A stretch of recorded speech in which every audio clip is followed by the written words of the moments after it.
Monggo. Oke. Oke. Assalamualaikum warahmatullahi wabarakatuh. Waalaikumsalam Waalaikumsalam warahmatullahi warahmatullahi wabarakatuh. wabarakatuh. Alhamdulillah wa syukru ala ni'amillah wassalatu wassalamu ala rasulillah wa ala alihi wa ashabihi wa mawalah. La haula wa la quwata illa billah ma badah. Rekan-rekan semua yang saya hormati, khususnya kelas B17 UIN SSC semester 5 yang saya hormati, lebih khusus kepada kelompok 1 yang saya hormati pada mata kuliah pengembangan media dan bahan ajar PAI ini. Kita diberi tugas untuk memaparkan presentasi tentang pengertian pembelajaran dan konsep media serta sumber belajar dalam pembelajaran yang akan diampu oleh beliau, Ibu dosen Dr. Siti Maryam Munjiat MPD, disusun oleh kelompok 1 yang beranggotakan 3 orang. Mohon slide-nya ke bawah, Pak Huda. 1, saya sendiri Muhammad Ihsanuddin, asli dari tinggal di Jepara, Jawa Tengah. Yang kedua Bapak Rosid Kurniawan, ini dari DIY Yogyakarta.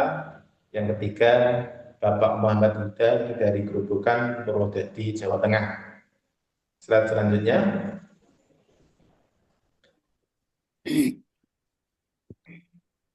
Pengertian pembelajaran. Pembelajaran adalah sebuah proses interaksi yang dilakukan peserta didik dengan pendidik dan sumber belajar pada suatu lingkungan belajar. Ini dikutip dari Akhyar tahun 2025.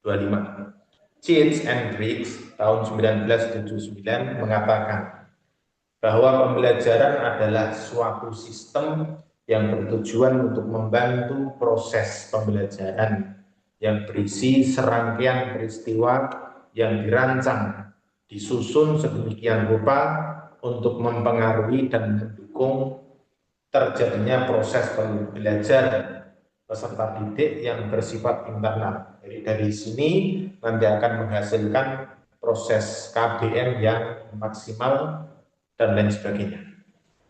Unsur-unsur dalam pembelajaran meliputi pendidik, peserta didik, sumber belajar, lingkungan, dan interaksi yang saling berkaitan. Ini semua tidak bisa dipisahkan antara satu dengan yang lainnya, sehingga pembelajaran akan bisa berlangsung dengan nyaman sesuai yang diharapkan oleh setiap instansi pendidikan. Pembelajaran yang efektif memerlukan stimulus yang mendukung proses belajar seperti metode dan media pembelajaran. Konsep media pembelajaran. Konsep dasar media pembelajaran merupakan topik krusial dalam dunia pendidikan yang membahas bagaimana media digunakan sebagai alat bantu dalam proses mengajar dan belajar. Pengertian media pembelajaran: media dari bahasa Latin medius, yang secara harfiah berarti tengah, perantara, dan pengantar. Oleh karena itu, media dapat diartikan sebagai pengantar atau menyampaikan pesan dari pengirim ke penerima pesan. Ini dari Sadiman tahun 1993. Poin 2, media merupakan alat untuk menyampaikan pesan dalam proses pembelajaran dan memiliki peran penting dalam mengatur keefektifan pembelajaran. Media dapat merangsang pikiran, perasaan, dan kemauan siswa sehingga pembelajaran lebih menarik dan bermakna. Dari sini bisa kita ambil bahwasanya media pembelajaran, media belajar itu sangat penting dalam menunjang kesuksesan dalam proses belajar mengajar di sekolah, di madrasah diniyah ataupun di pondok pesantren.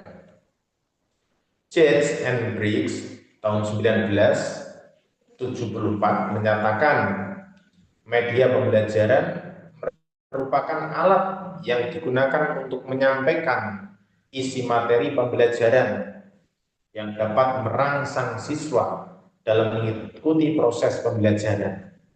Media pembelajaran juga dapat diartikan segala sesuatu yang dapat menyampaikan pesan melalui berbagai saluran, seperti merangsang pikiran, perasaan, dan kemauan siswa, sehingga dapat mendorong terciptanya proses belajar yang efektif untuk menambah informasi baru pada diri siswa, sehingga tujuan pembelajaran dapat tercapai dengan baik. Media pembelajaran secara sederhana dapat diartikan sebagai segala sesuatu yang dapat digunakan untuk menyampaikan pesan pembelajaran dari pengajar ke peserta didik. Media ini dapat berupa alat fisik maupun non-fisik yang merangsang pikiran, perasaan, dan kemauan siswa untuk belajar lebih baik, lebih maksimal. Dengan media yang tepat, materi pelajaran yang kompleks atau abstrak dapat dijadikan lebih konkret dan mudah untuk dipahami. Sekian, selanjutnya Pak Huda. Baik, selanjutnya adalah ciri-ciri media pembelajaran. Ciri media pembelajaran umumnya ada tiga. Yang pertama, ciri fiksatif, yaitu menggambarkan kemampuan media untuk merekam, menyimpan, melestarikan, dan merekonstruksi suatu peristiwa, objek, atau informasi.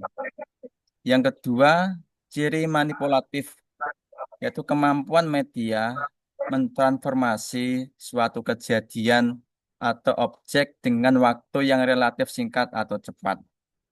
Ciri yang ketiga yaitu ciri distributif, kemampuan media untuk memungkinkan suatu objek atau kejadian yang ditransportasikan melalui ruang dan secara bersamaan dengan kejadian tersebut disajikan kepada peserta didik dengan stimulus pengalaman yang relatif sama dengan kejadian tersebut. Berikutnya, manfaat dan fungsi media pembelajaran. Di antaranya yaitu memudahkan materi. Maksudnya media pembelajaran itu memudahkan peserta didik dalam mempelajari materi pembelajaran yang ada. Yang kedua, mengatasi batasan, yaitu mengatasi keterbatasan pengalaman peserta didik dalam menempuh pembelajaran. Yang ketiga, melampaui ruang, yaitu media membantu mengatasi batasan ruang, batasan waktu, batasan indera dalam proses pembelajaran tersebut. Yang keempat, motivasi belajar, yaitu media pembelajaran dapat meningkatkan motivasi dan merangsang belajar peserta didik. Berikutnya, meningkatkan variasi dan kreativitas metode mengajar.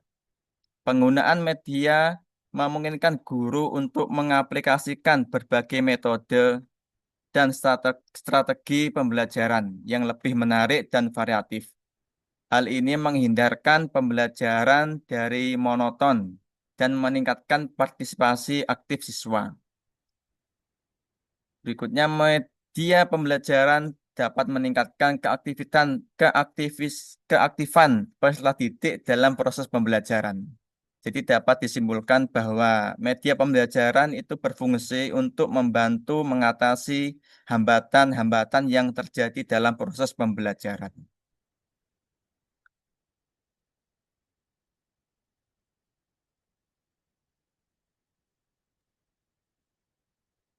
Ya, baik. Saya lanjutkan. Sumber belajar dalam pembelajaran.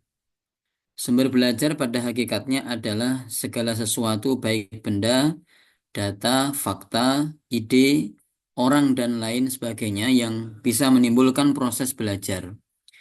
Contohnya ada buku paket, modul, LKS, realia, model market, bank, museum, dan lain-lain. Prastowo 2015. Menurut Association for Education and Communication Technology, sumber belajar adalah semua sumber yang meliputi data, orang dan barang yang digunakan oleh peserta didik baik secara sendiri-sendiri maupun dalam bentuk gabungan. Biasanya dalam situasi informal untuk memberikan kemudahan belajar, sumber-sumber itu meliputi pesan, orang, bahan, alat, teknik, dan latar. Berikutnya, fungsi dan peranan sumber belajar. Dengan adanya sumber belajar akan meningkatkan produktivitas pembelajaran baik pendidik dan peserta didik, motivasi dan ketertarikan belajar, ketuntasan belajar yang maksimal karena fokus pada belajar secara individual, pengelolaan pembelajaran secara sistematis, dan pemanfaatan serta pendayagunaan multimedia dalam pembelajaran. Jika dihubungkan dengan pembelajaran, maka pemilihan sumber belajar harus sesuai dengan tujuan pembelajaran yang ingin dicapai. Ekonomis, praktis, mudah mendapatkannya, dan dapat digunakan oleh pendidik sesuai dengan situasi dan kondisi dalam pembelajaran. Sujana 1989 membagi sumber belajar dan learning resources ke dalam beberapa kategori. Yang pertama, sumber belajar cetak, misalnya ada buku, majalah, ensiklopedia, brosur, dan lain-lain.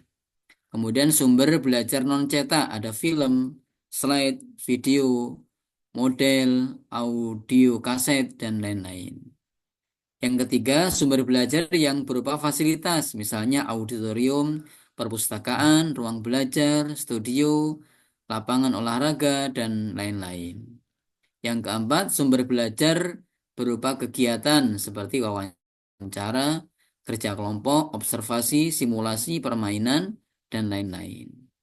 Yang kelima, sumber belajar berupa lingkungan, di taman, di museum, dan lain-lain. Sehingga dapat kita pahami bahwa sumber belajar merupakan berbagai atau semua sumber, baik yang berupa data, orang, metode, media, tempat berlangsungnya pembelajaran yang digunakan oleh peserta didik demi memudahkan dalam belajar.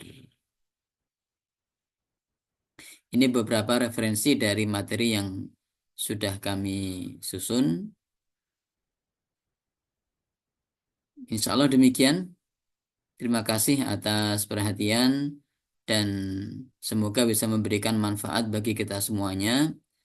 Saya Rosi Kurniawan dan Pak Muhammad Huda beserta Pak Muhammad Iksanuddin mengaturkan terima kasih khususnya kepada Ibu Dr. Siti Maryam atas bimbingan yang ada di semester 5 ini. Semoga semuanya diberikan kemanfaatan dan keberkahan. Insyaallah Amin. demikian Amin. dari presentasi kami. Saya tutup. Akhiru qouli hadza. Assalamualaikum warahmatullahi wabarakatuh. Waalaikumsalam Waalaikumsalam warahmatullahi warahmatullahi wabarakatuh. wabarakatuh.